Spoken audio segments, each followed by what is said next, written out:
16. Do you not know that he who unites himself with a prostitute is one with her in body? For it is said, the two will become one flesh. Now, this isn't just about prostitution. This is about uniting ourselves with anybody who is not our spouse. And it's saying, why should I not do that? Because the two will become one flesh. Paul here is quoting back to Genesis 1 and 2. When God created the world, God created marriage and God created sex because sex was intended to make two one, supernatural, not just physically for a moment, but the two will become one eternally. Sex is like superglue for the soul. Now, I'm going to try to demonstrate this. I've never tried this before. I'm hoping this is going to work, and hopefully this will make a point. We got a woman and we've got a man.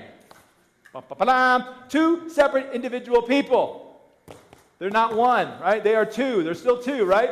But sex is like the super glue for the soul that was given to us as a gift by God in order for a husband and a wife to kind of demonstrate the unity that comes and is reflected in the Trinity, because God is three, but yet is one. And so he made male and female to reflect that unity, that the two would become one supernaturally, and he made sex the kind of thing that's going to kind of meld them together. It's the super glue for the soul. And you can't explain this physically.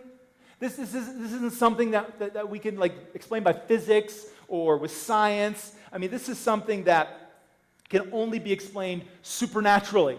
That when you take a man and a woman and they unite themselves in sex, that their souls become enmeshed, intertwined, not just for a day, not just for a night, but for eternity. And so we're going to really get this going here and try to really put these together, make them one. So, all right.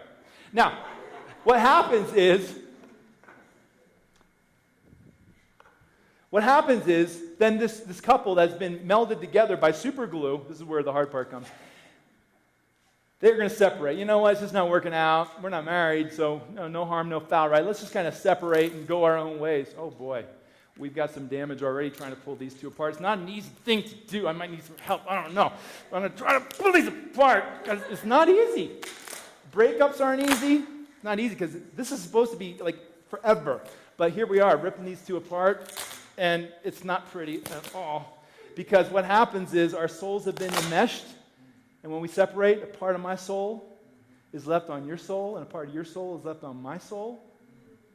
And the more partners we have, the more of other people we're carrying around with us, people ripped off on us and us on them, parts of us all over the place. We don't even know, because this is what sex was intended to be. Super glue for the soul. It enmeshes us spiritually, not just physically.